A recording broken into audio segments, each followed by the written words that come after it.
Hola amigos, bienvenidos a Rimbel 35. ¿Qué tal estáis? Hoy nosotros estamos muy bien acompañados por nuestro amigo Fernando Silva Hildebrand.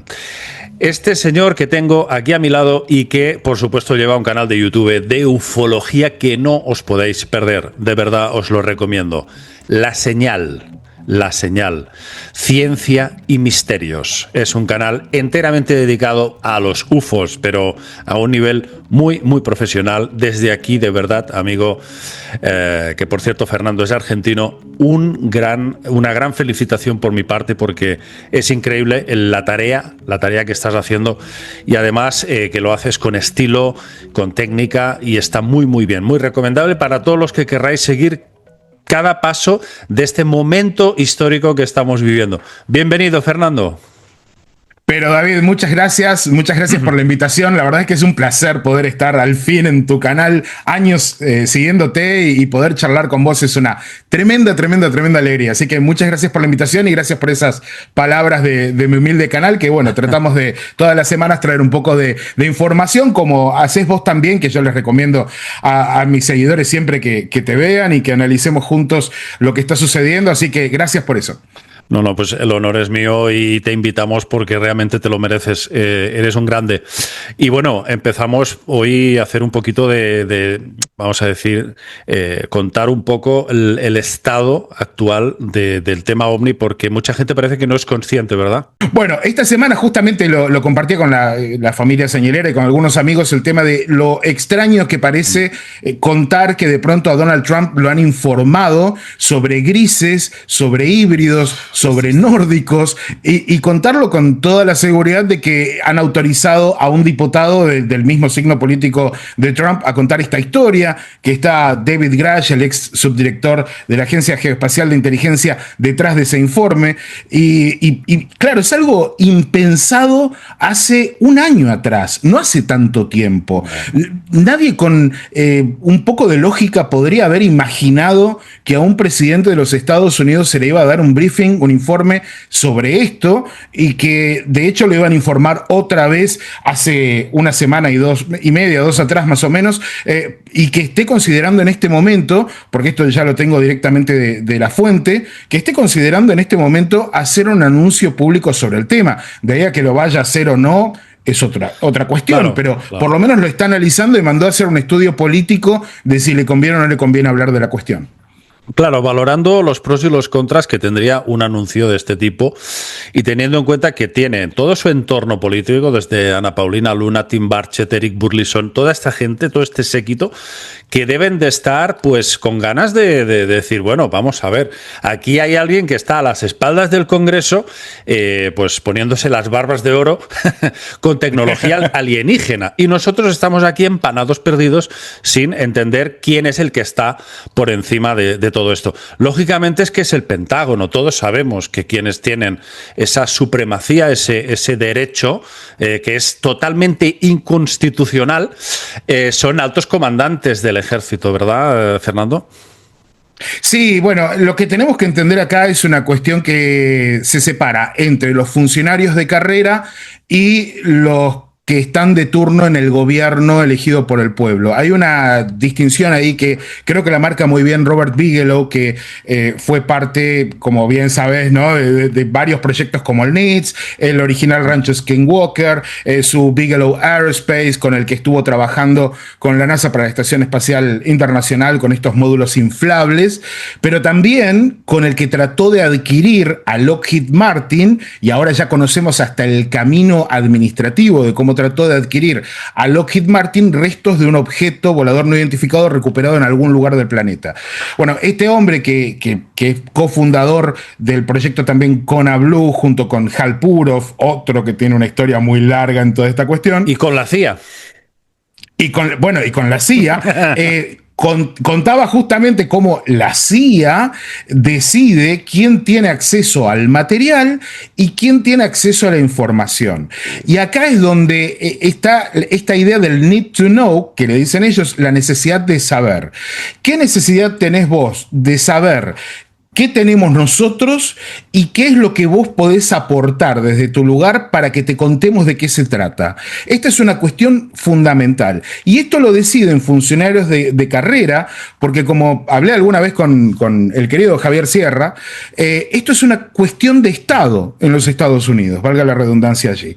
Esto realmente es una cuestión de Estado y para ellos es una cuestión de defensa, porque esas tecnologías, si caen en las manos de sus adversarios, obviamente podrían significar un problema bastante grave. Entonces lo manejan con mucho cuidado, pero esto llega al punto de que estos funcionarios de carrera que no cambian con los diferentes gobiernos son capaces de elegir si un presidente se entera o no de la cuestión. Y ahí es donde realmente se pone grave, porque eso es lo que Trump y tantos otros terminan llamando esta suerte de estado profundo, donde no entra cualquiera y donde incluso hay profundas tramas de corrupción y cosas muy, muy oscuras que suceden. Exacto, exacto. Yo creo que mucha gente, al escucharlo de que han informado, o sea, a través de sesiones informativas muy intensas a Donald Trump sobre las entidades, las razas que existen, habrán pensado que es ciencia ficción. Pero hay que recordarle al público que nada más lejos de la realidad, porque esto lo ha contado nada más y nada menos que un congresista como es Eric Burlison. Y en estas sesiones informativas se le ha dicho que hay nórdicos, alienígenas, que tienen una tecnología de unos cientos de años más avanzada y que los grises tienen una tecnología de miles de años más avanzada. Si le han dicho todo esto a Trump es porque aquí, lógicamente, hay una narrativa para un fin, ¿no, Fernando? Es decir, algo se podría empezar a anunciar. ¿Tú crees que Trump va a dar este paso histórico? Y si lo hace, ¿cuál crees que serían la lista de beneficios que eso tendría para él? Bueno, porque ya sabemos que Donald Trump es un ególatra. Entonces, ojo, claro, eso no quiere decir que no tenga, por supuesto, sus políticas, sus ideas buenas, positivas, pero que es un ególatra, evidentemente, ¿no? Entonces, ¿en qué le puede beneficiar todo eso, Fernando? Bueno, aunque parezca un poco raro, el tema de que sea un ególatra, yo creo que nos puede beneficiar a los que estamos buscando algún dato más, al menos respecto a lo que tiene Estados Unidos, ¿no? Porque el fenómeno es universal, es algo planetario, mundial, no hace falta clasificarlo ni desclasificarlo, está allí, hay un montón de personas que tienen experiencias y se va recabando información desde la ciencia, como quizás podamos charlar desde otro punto en un rato, pero me parece que Donald Trump, justamente esta cuestión egocéntrica que tiene, lo puede llevar a tratar de hacer historia con un anuncio de este tipo. Y me parece que eso es algo que puede llegar a traccionar.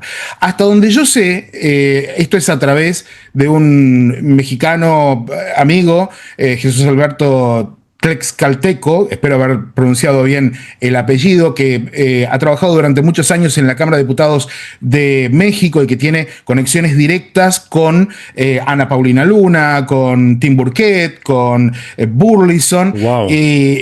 Sí, y que conoce muy bien a los asesores de ellos. Bueno, el asesor personal de Ana Paulina Luna, Luke Burleson, no es Burleson, es Luke Burleson, es asesor personal de Ana Paulina Luna, le autorizó a Jesús Alberto a contar en La Señal hace un par de semanas que Donald Trump había recibido un nuevo briefing, un nuevo informe después del documental Age of Disclosure, y que a partir de allí ya él había pedido un informe político para analizar si le conviene hablar del tema o no. ¡Hostia! Pero Fernando, sería tremendo salir Trump, no solo admitir, salir y decir, sí, los extraterrestres están aquí. No, decir, es que hay toda una carrera de naciones para hacerse con esa tecnología inversa. Es que la carrera está, bueno, eso lo plantea un poco el documental Age of Disclosure, que, bueno, hay como una suerte de guerra fría para ver quién encuentra primero la clave de la tecnología de origen no humano. Entonces, tenés sobre todo a China, Rusia y Estados Unidos en esta suerte de guerra fría secreta, tratando de descifrar el código de lo que han encontrado y parece ser que algo han logrado, pero no descifrar la tecnología a fondo. Ahora, ¿qué podría llegar a contar Donald Trump? Yo acá me puedo arriesgar, obviamente, a pensar en posibilidades, en formas de desclasificar, y la realidad es que Trump podría llegar a hacer historia con el simple hecho de decir, bueno, sí, hay inteligencias no humanas, estas inteligencias no humanas de vez en cuando actúan dentro de nuestra realidad o en este planeta y estamos investigando qué son. Con eso solo que diga, ya se abre una caja de Pandora que además tiene beneficios. Este es un punto muy interesante. Tiene beneficios. ¿Por qué? Porque acá hay una cuestión, esto lo voy a tratar de hacer lo más sencillo y lo más rápido posible, pero hay una cuestión de funcionamiento político entre Occidente y potencias como China y Rusia. Si Vladimir Putin o Xi Jinping mañana le llega la información por interna de que tienen un trozo o que tienen un objeto volador no identificado recuperado, las órdenes que van a dar es, bueno, pongan todos los recursos en descifrar esto porque lo queremos para nosotros. Y allí no hay debate ni historia de que si lo desclasificamos o no lo desclasificamos. Son verticalistas, ellos son caudillos, dan la orden y se cumple la orden. En el caso de Estados Unidos, es una democracia con sus cosas buenas, con sus cosas malas, con sus vicios, pero no deja de ser una democracia. Hay un montón de personas involucradas y además tienen en Estados Unidos, como tenemos en Argentina, el Acta de Libertad de Información. ¿Qué significa esto? Que un ciudadano como vos o como yo podemos pedir la desclasificación de cierto tema al gobierno y el gobierno tiene que desclasificar, tiene que responder, a no ser que sea una cuestión de seguridad nacional. Y con esto de por medio, ellos se han visto obligados a poner estos restos de objetos no humanos y los restos biológicos también en manos de empresas privadas. ¿Para qué? Para que no llegue ese Acta de Libertad de Información y no puedan de ninguna manera un ciudadano común desclasificar estos datos. Esto que lleva a un problema básico. Es muy difícil que un líder nacional, como en este caso Donald Trump, pida que se lleve adelante una investigación profunda y un trabajo, sobre todo con las mejores mentes que tienen a disposición en sus universidades, porque es todo secreto, porque está todo metido dentro de este estado profundo y no hay manera de llegar a no ser que sea a través de unos vericuetos legales muy complejos. Entonces, están estancados. Esto lo he hablado off the record con digamos que activos importantes en todo este tema, y están estancados. Ellos lo que necesitan es, o lo que un grupo al menos, porque hay varios grupos en esto en pugna, un grupo lo que piensa es que necesitan abrirse a esta información, comentarla, abrirla a las universidades y llevar a cabo investigaciones que vayan, por un lado, secretas, como por ejemplo fue la energía nuclear. Una parte secreta enfocada en el desarrollo de armamento y otra parte pública enfocada en el desarrollo energético. Esto lo plantean de la misma manera. Hay una parte secreta que se va a tener que mantener secreta porque se puede aplicar a armamento y otra parte que podría aplicarse a energía, por ejemplo, inagotable. Que esto es lo que más lo que más fuerte suena. Imagínate. Bueno, esto rompería el mercado también. Claro, ese es uno de los grandes peligros. El cese de todas las energéticas. Se les ha acabado el chiringuito y entonces también la bolsa se desploma en todos los aspectos. Claro, pero de esta manera ellos pueden ir a las universidades, conseguir los mejores científicos, ponerlos a trabajar públicamente con esto, hacer sus revisiones de pares, pero sobre todo captar mentes jóvenes y brillantes para los proyectos. ¿Por qué es difícil? Porque cuando trabajas en el ámbito de defensa en secreto, vos podés contratar a un genio que sale de Harvard. Pero, ¿cuál es el problema? Que él no lo va a poder poner, lo que haga con el gobierno, no lo va a poder poner en su currículum, ni desarrollar su carrera, por lo que va a tener por ahí 5 o 10 años en negro, y de ahí sale al mercado laboral como si recién saliera de la universidad. Y no puede explicar la experiencia que tiene porque estaría rompiendo esos pactos de silencio que mantienen todo cerrado. Entonces están empantanados. Están empantanados todos. De alguna manera, todos. Claro, y aquí de alguna manera se está buscando una solución para obtener lo mejor de los dos bandos. Fíjate que comentaste una cosa muy interesante en tu canal, recordemos al público, La Señal, Ciencia y Misterios. Ahí Fernando nos cuenta en uno de sus últimos vídeos, cuéntanos, ¿qué es lo que sucede en el momento en que con esa ingeniería inversa alienígena intentan aplicar armamento? Bueno, eso es algo muy raro, muy extraño. Según lo que han contado diferentes informantes, no sucede, no estaría sucediendo. Estas inteligencias no humanas no permiten que se aplique la tecnología a armamento. De hecho, cuando intentan aplicarlo, no funciona. Lo que me llevó a una reflexión, que esto, a ver, David, me gustaría saber qué pensás vos, porque yo la verdad es que se me ocurrió la otra tarde pensando en este tema y digo, bueno, quizás sea muy extraño, muy volado, o quizás tenga un asidero. Hal Purov decía en este documental Age of Disclosure que todo esto le suena a él como una suerte de test de inteligencia a escala global, ¿no? Sí. Como si las inteligencias no humanas, decirles extraterrestres, interdimensionales, como vos quieras, estuvieran planteando un test de inteligencia para que la humanidad lo resuelva. Ahora, ¿cómo viene la mano acá? Nos encontramos con que cada 2 por 3 aparecen objetos estrellados, a veces intactos. Esto también tengo confirmación por otros, como por ejemplo Jack Sarfati, que es físico, teórico, que ha trabajado toda su carrera con la CIA. Y resulta que van encontrando estos aparatos que Jacques Vallée ya ha propuesto hace mucho tiempo, que lo conoces bien, que podrían ser una suerte de presentes o de regalos de las inteligencias no humanas. Sí. Sí. ¿Cómo te llevas con esa idea de los regalos vos? Hombre, parece el argumento de una película, pero tiene sentido. Sí. Tiene sentido en cuanto a poner a prueba esta humanidad hacia qué deriva puede tomar. Y si en el momento que se prohíbe o se desactiva el armamento que uno quiere aplicar a esto, ya te está diciendo que están buscando otra cosa. Y ahí tú planteas una teoría muy interesante. Cuéntala. Bueno, la idea es esta. Quiero saber qué pensás vos y qué piensa la audiencia.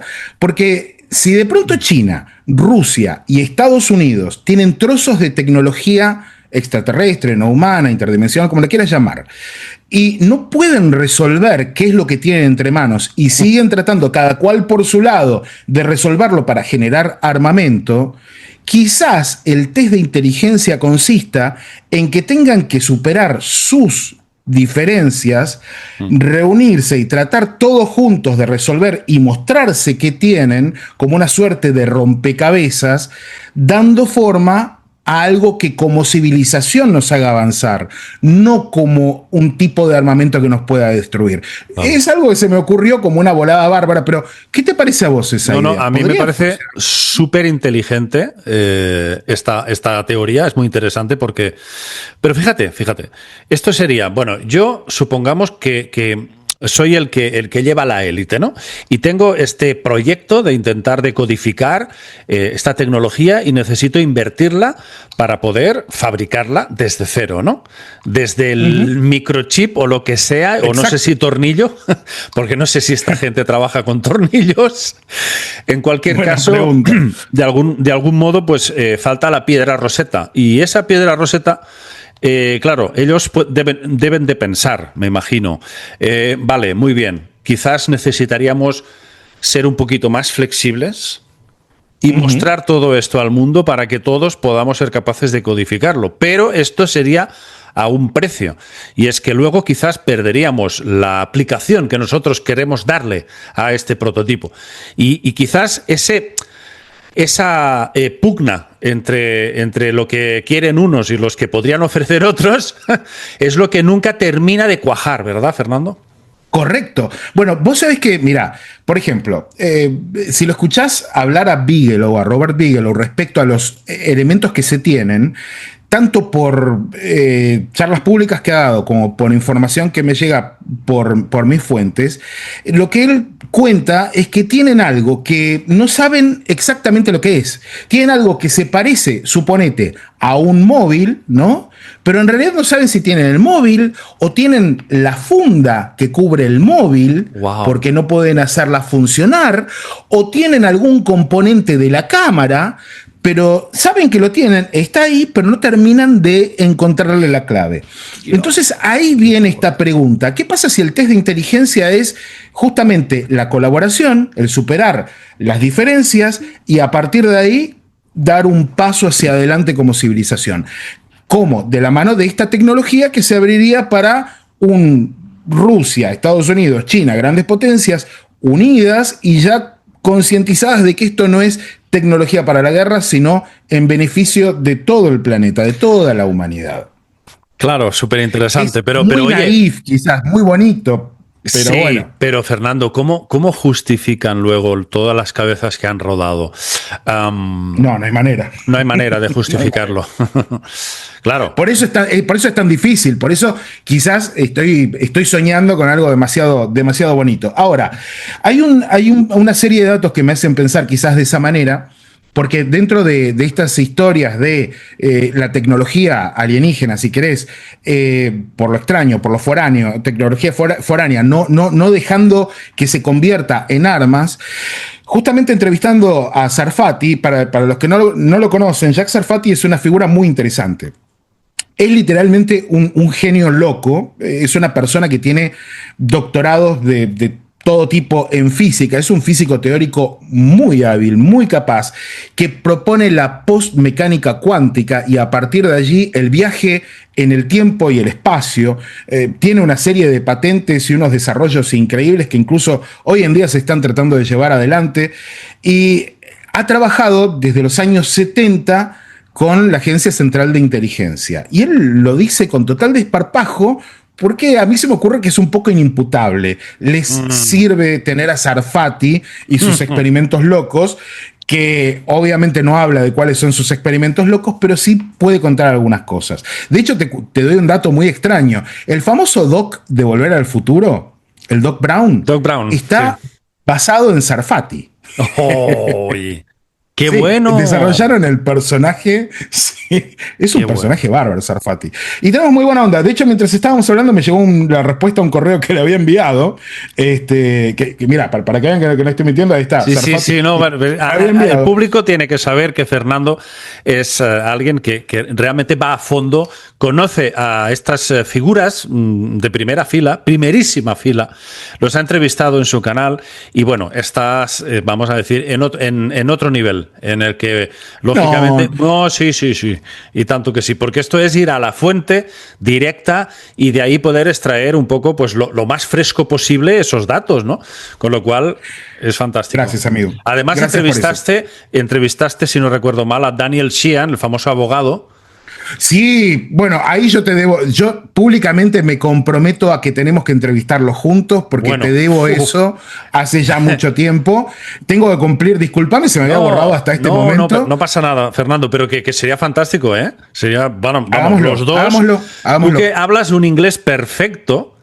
Y nada, yo te digo, oye, mira, pregúntale a Daniel, bla, y sería fantástico. Lo que quieras. Sí, no hay ningún problema porque tenemos muy buena onda con Daniel Sheehan. Que no haya estado este año en el programa es que no ha estado muy verborrágico y no ha estado hablando del tema, pero sí lo hacemos. Ahora, volviendo a Sarfati, te cuento una historia muy, muy cortita, muy pequeña. Pero este hombre está vivo, ¿no? Está vivo. Jack, sí. Le hice una entrevista, de hecho.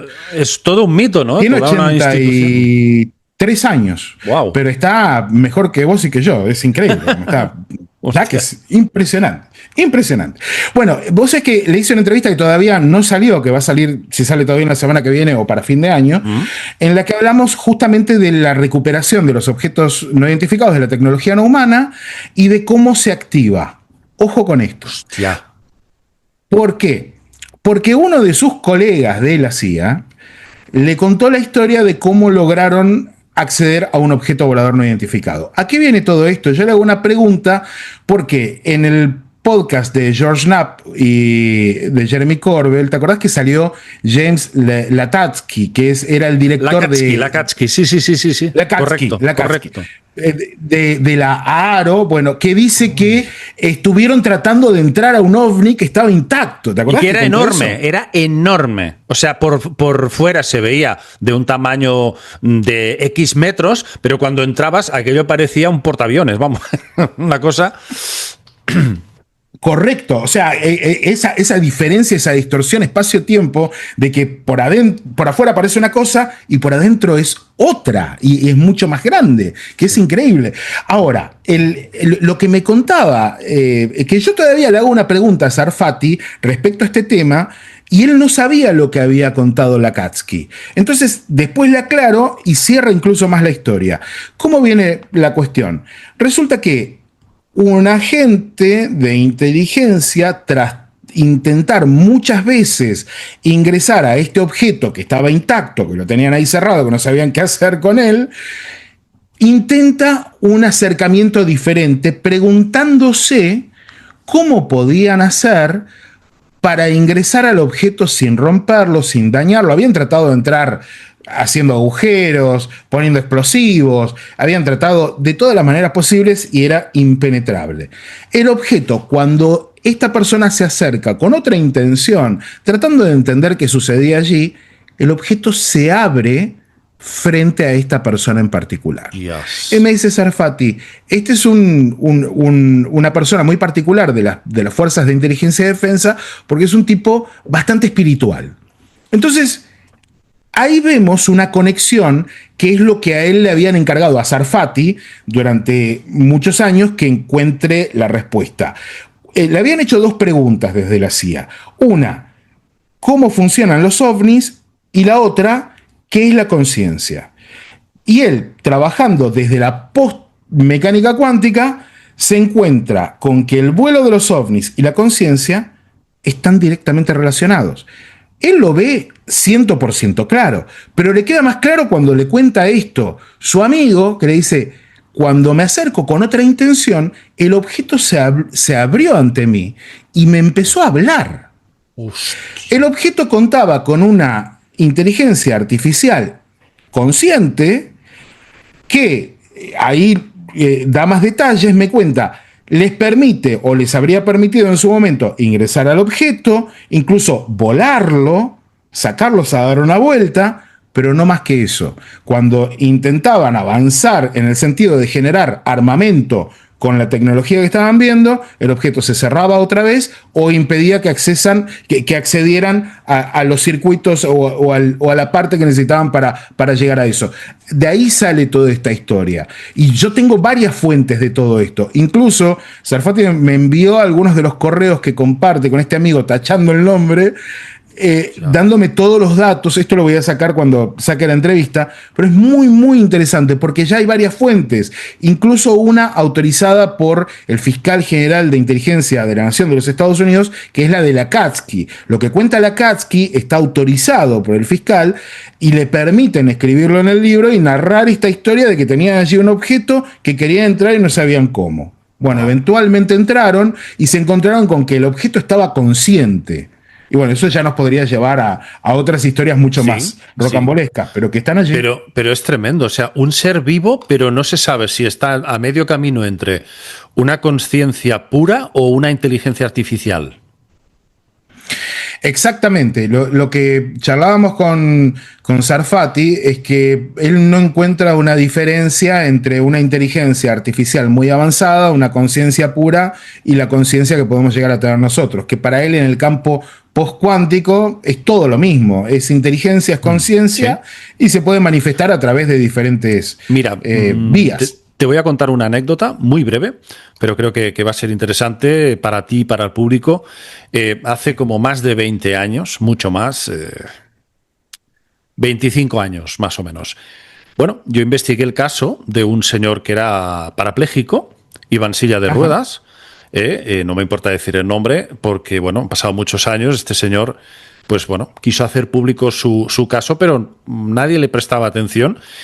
Y en esa época había una revista que aquí en España creo que ya no se edita, que se llamaba Tele Indiscreta. Tele Indiscreta, fíjate. Y en Tele Indiscreta hacían unos fascículos especiales semanales y a mí me dieron el honor de hacer esos dossiers secretos de temas OVNI. Imagínate, te hablo de 25 años atrás, era muy jovencito yo, ¿no?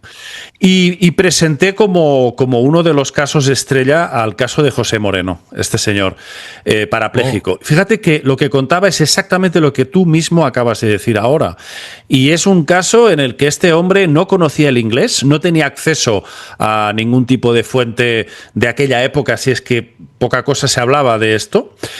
Y a mí me contó personalmente, y además lo tengo grabado todo esto en cassette antiguo, ¿no?, que él, conjuntamente con 5 de sus hermanos, penetraron en el interior por vía de cita, lo típico. Primero se hace una sesión de Ouija, claro, de comunicación, y te dicen tal día, tal hora, ¿no? Y se mete ahí, y no quiero robarte mucho tiempo, termino rápido. No, pero me interesa muchísimo todo esto, por favor. Y claro, dice que ven un objeto que como mucho pues tiene, no sé si dijo 10 metros, como mucho, pero es que cuando entraron dentro, aquello era enorme. Era como 2 o 3 campos de fútbol. Claro, y unos seres que flotaban, que él nada más entrar dentro dice que empieza a flotar y puede ya caminar y flotar a la vez. Ya no necesita la silla de ruedas, se la dejan ahí a la entrada. Y dice que cuando uno quería sentarse, el mismo ovni tenía un tejido poroso, y hacía y conformaba una especie de silla anatómica adaptada al individuo. Si ese señor medía 1,60 m, era adaptada a su tamaño y a su diámetro, todo, ¿no? Así que, claro, dices, wow, ¿cómo puede ser? Y uno, ya te digo, uno es escéptico, ni cree ni se descree, ¿vale? O sea, ni niega ni afirma. Pero ahora, al recordar todas estas cosas que estás contando, dices, wow, estaba hablando de una nave que era un ser vivo. Pero imagínate, es que además es algo que estamos viendo también en desarrollos científicos, David, que los vemos prácticamente todos los días cuando vamos a la ciencia de materiales. La idea de los materiales inteligentes está cada vez más cerca. Estoy seguro que en el ámbito privado y en el ámbito militar, sobre todo, ya hay desarrollos en ese sentido.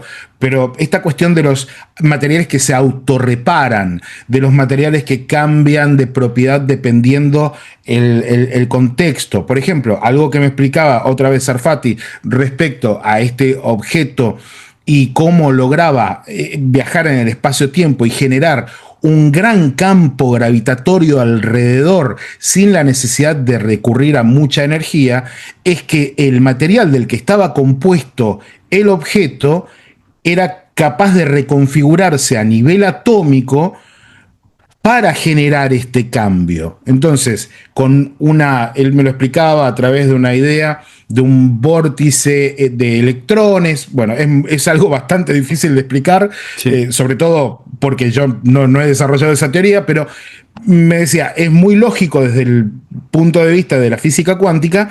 Entonces, vos cambias el estado de un material, ese material cambia su configuración, genera una distorsión gravitatoria, y esa distorsión gravitatoria forma como una burbuja alrededor que hace, primero que nada, que no tengan que interactuar con el entorno. Entonces puede volar a cualquier velocidad sin tener problemas gravitatorios, por ejemplo, en giros de 90 grados, sin interactuar, por ejemplo, en fricción con el aire, pero además, en realidad el objeto, cuando nosotros vemos, por ejemplo, estas historias, o vemos un ovni, ¿no? Y que de pronto vemos esta aceleración instantánea, o que hace un movimiento en zigzag a una velocidad increíble, en realidad el objeto, en su versión del espacio-tiempo, se está moviendo aparentemente a velocidades medianamente aceptables, incluso para mantener un cuerpo biológico dentro del objeto sin que termine hecho puré. Porque ahí, sí, claro, vas a hacer un giro a 90 grados a 27.000 kilómetros por hora,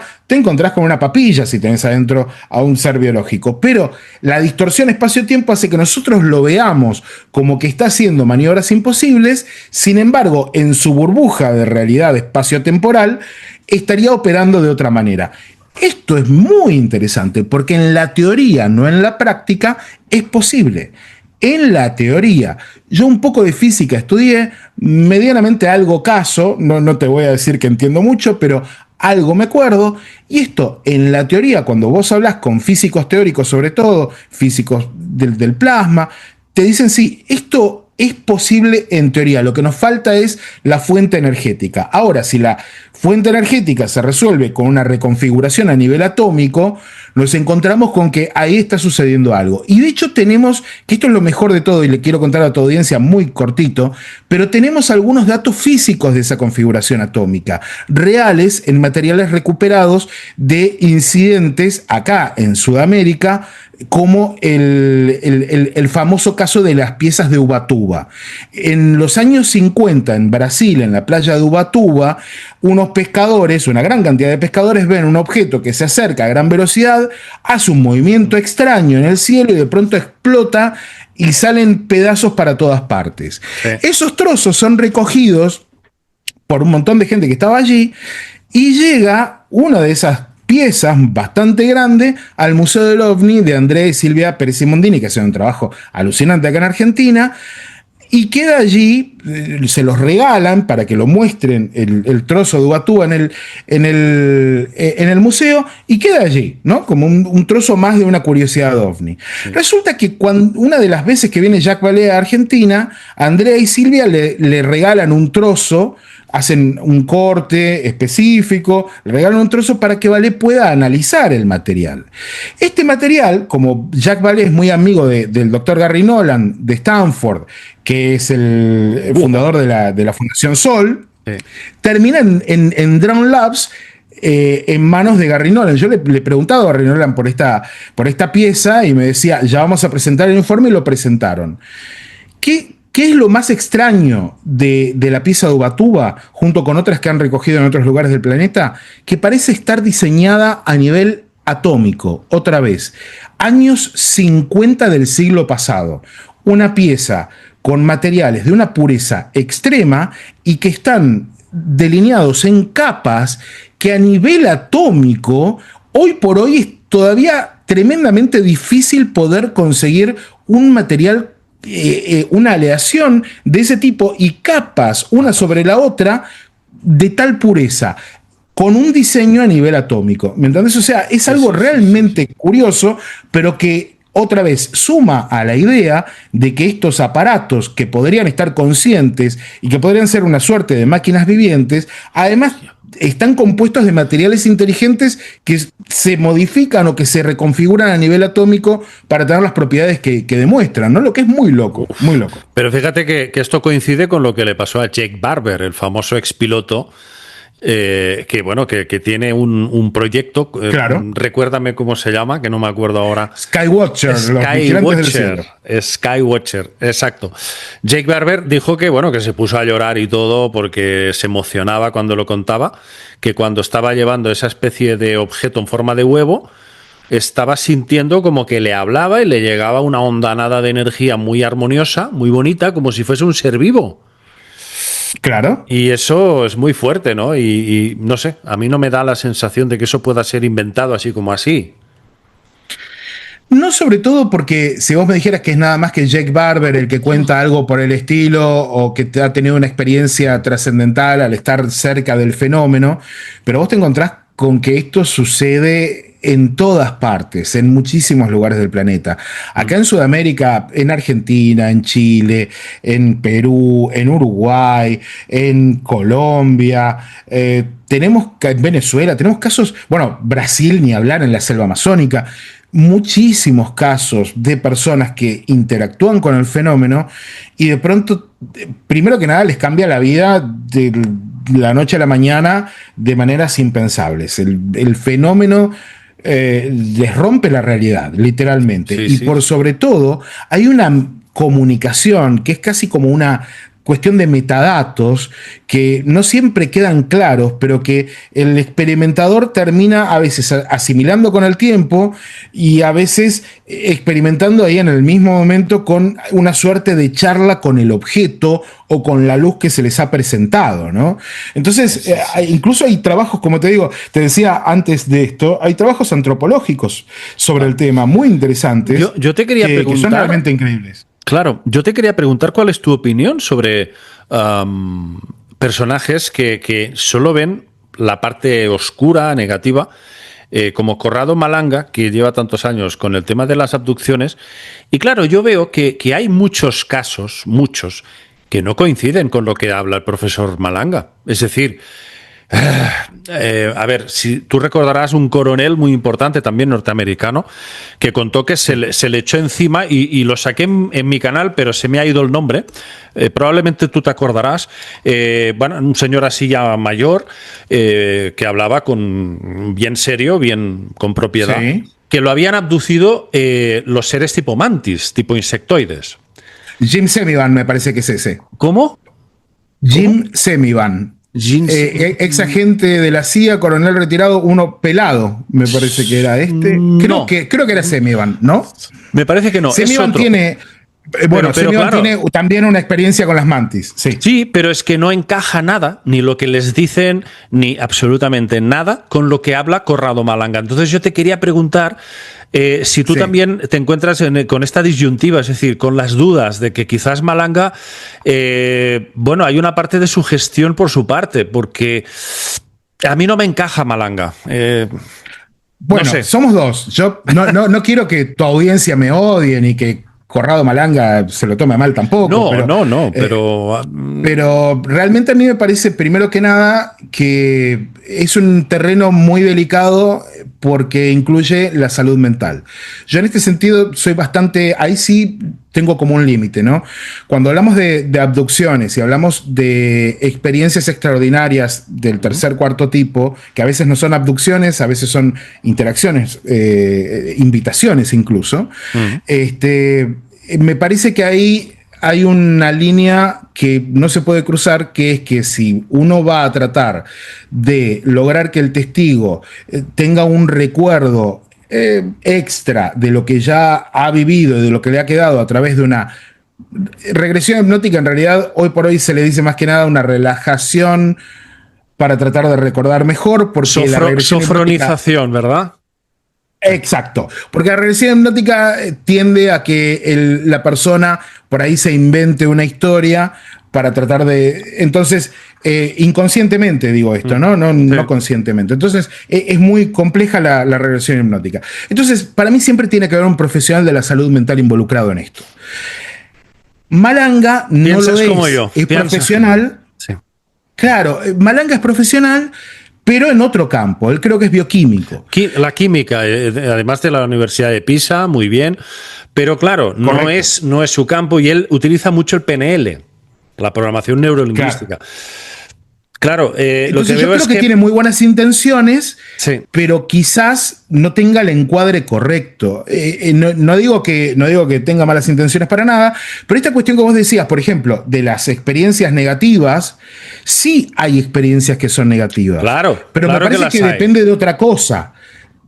Claro, me parece que depende de otra cuestión. Yo esto lo charlo mucho, sobre todo acá en Argentina, con dos grandes amigos que tengo en la cuestión, que son Néstor Berlanda, que es médico psiquiatra, profesor de la Cátedra de Psiquiatría de la Universidad Nacional de Santa Fe, una persona con un currículum intachable, y Juan Acevedo Peinado, psicólogo clínico, que además es también parte del pueblo guaraní, y que ambos escribieron ya en los años 90 un libro muy interesante que de hecho se puede conseguir en España, que se llama Los extraños.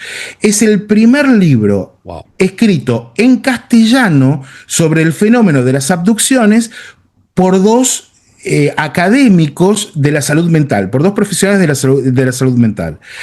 Y la verdad es que es muy interesante hablar con ellos porque la clave está en cómo integra el experimentador, el testigo, esa experiencia, David. Es muy interesante porque algo que es muy negativo puede terminar siendo positivo a través del trabajo justamente de salud mental para integrar la experiencia. Exacto. Y ahí está un poco la clave. Fíjate que bueno, claro, es que uno ve que mucha gente defiende a capa y espada todo el trabajo de Malanga, pero caramba, Malanga es uno de los cientos que ha habido y que sigue habiendo, que se ocupan de este tema. Y claro, uno cuando hace un poco de análisis del pasado, los grandes pioneros, ¿quiénes fueron? Pues el profesor John Mack de la Universidad de Harvard, Pat Hopkins, sobre todo, Pat Hopkins, que fue un amigo de mi amigo Rivera, me hablaba mucho de él, tenía contacto, claro, tenía contacto directo y, bueno, una maravilla de persona, Pat Hopkins. Y luego está también David Jacobs, etc. Tú los conoces todos. Y ves que lo que cuentan esta gente pues no coincide demasiado con lo que cuenta Malanga. Es decir, sí hay un programa de reproducción, sí parece existir una especie de programa de hibridación. Parece, tampoco pondría la mano en el fuego, pero todo parece indicar eso, pero el nivel de maliciosidad, de maldad retorcida que habla Malanga, yo sinceramente, con los casos que he visto de otros muchos que han indagado, y ojo, yo he conocido a muchos abducidos también, y a mí no me han contado las cosas que cuenta Malanga, para nada, No, es que ese es el tema. A ver, hay una cuestión, mira, yo te voy a contar así muy por arriba casos de abducidos aquí en Argentina con los que tengo contacto directo, algunos son grandes amigos, como el caso de Juan Oscar Pérez. Juan Oscar Pérez es el protagonista de la película Testigo de Otro Mundo, que se vio en muchos lugares.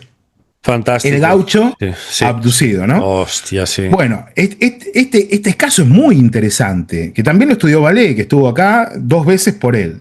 Sí. Con 12 años, para los que no conocen el caso, lo hago muy cortito, con 12 años, este muchacho, un chico de campo, criado en el campo, sale a buscar una tropilla de caballos, porque el padre se lo pide, antes de ir a la escuela, montado en su caballo cometa.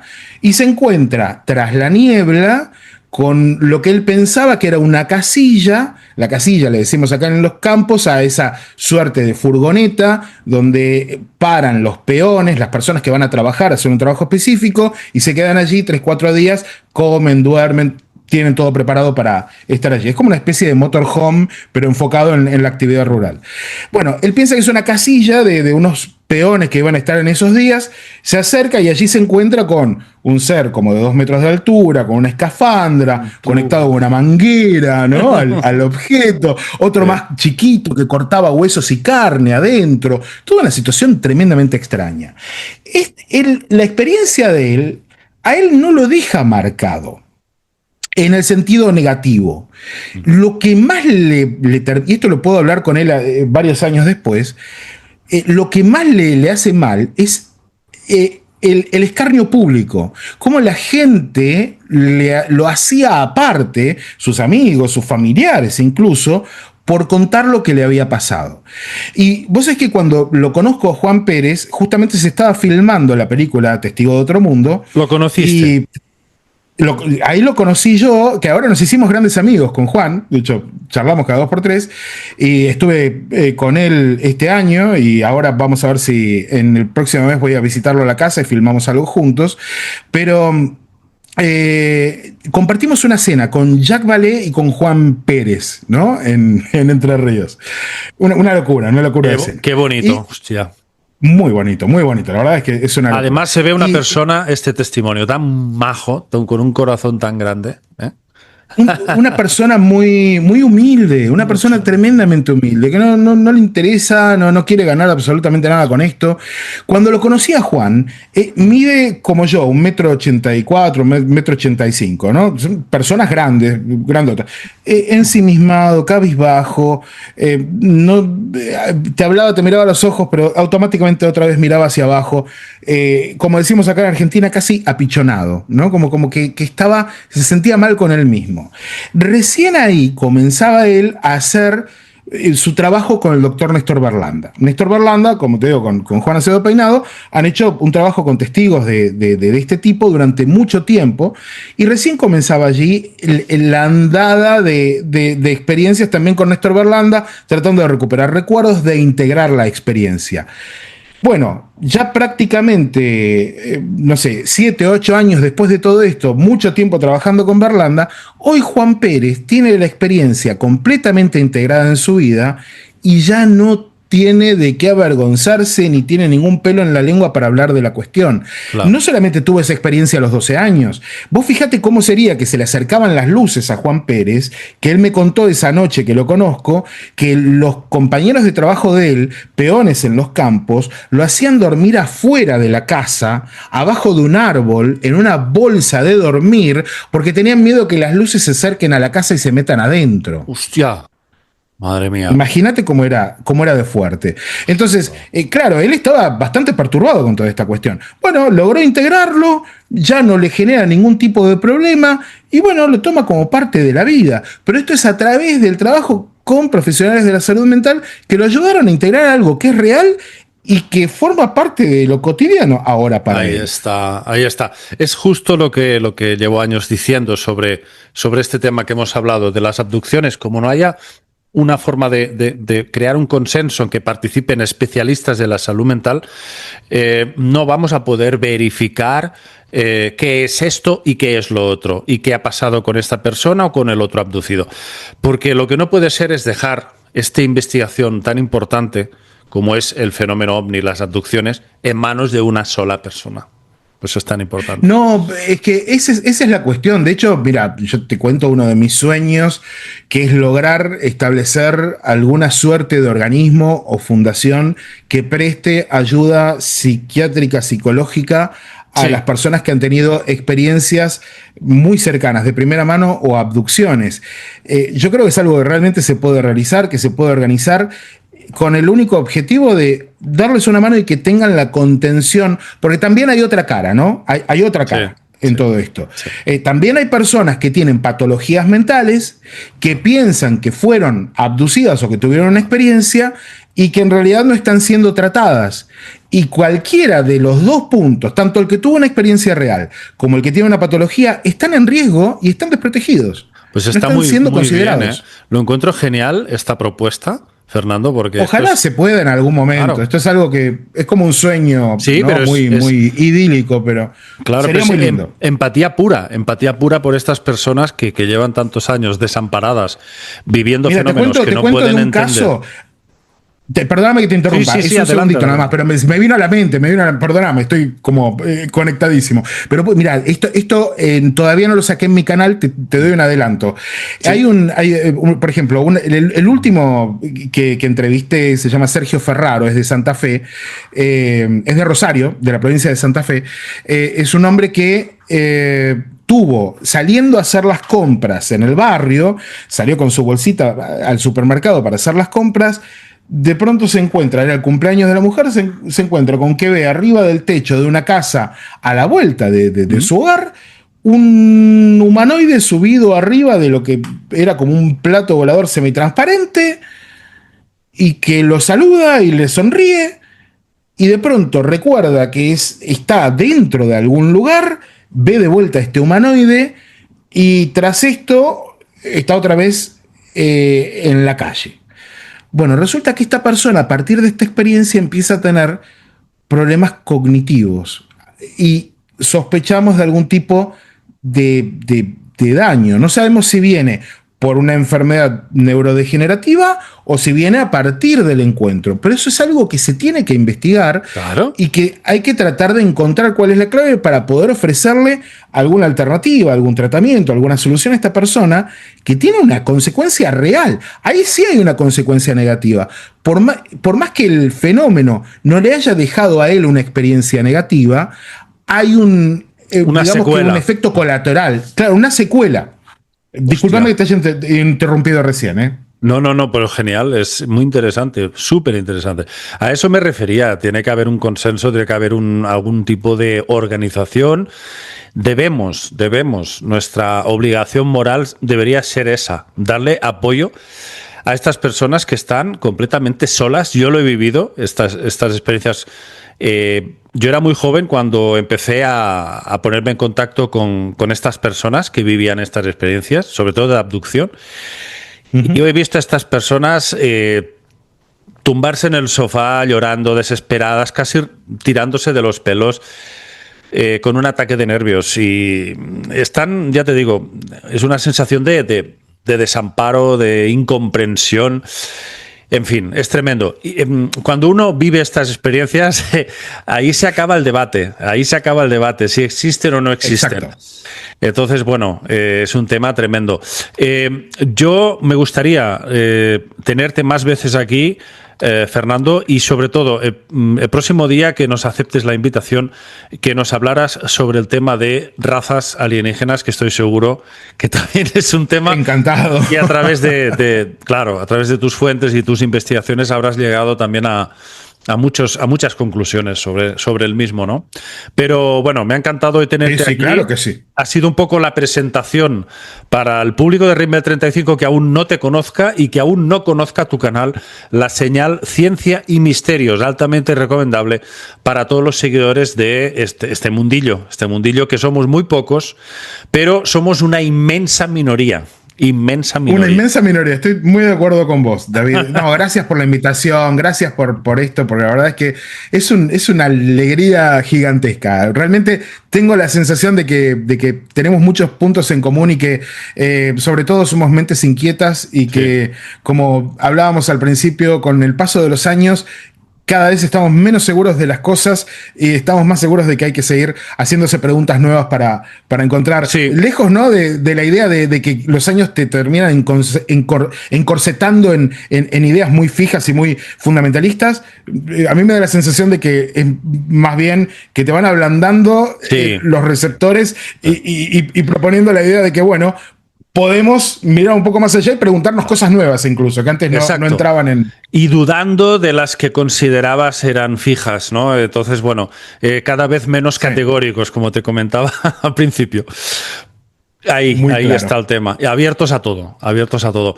Bueno, yo creo que al público le habrá encantado escucharte, Fernando, y esperamos tenerte muchas más veces aquí, amigo, de verdad. Todas las veces que quieras, amigo. Muchas gracias por esto. Y te espero en La Señal. Ah, bueno, esa es otra. Por supuesto que vamos a ir también a La Señal, y tanto que sí. Fernando, gracias, David. Muchísimas gracias, un abrazo muy grande para este argentino, este amigo argentino. Y bueno, a vosotros espero que os haya gustado y os haya interesado tanto como a mí, pero ya veréis que esto solo es el principio y bueno, vamos a seguir indagando en todo esto, a ver, porque es que hay que aprovechar estos momentos, estas épocas mágicas, diría yo, que estamos viviendo. No se puede desaprovechar este momento que se están desclasificando y revelando como una especie de flor con todos los pétalos abiertos. Pues nada, amigo Fernando, nos vemos. Larga vida y prosperidad, amigo. Gracias. Chao. Un beso para todos, amigos. Nos vemos. Chao.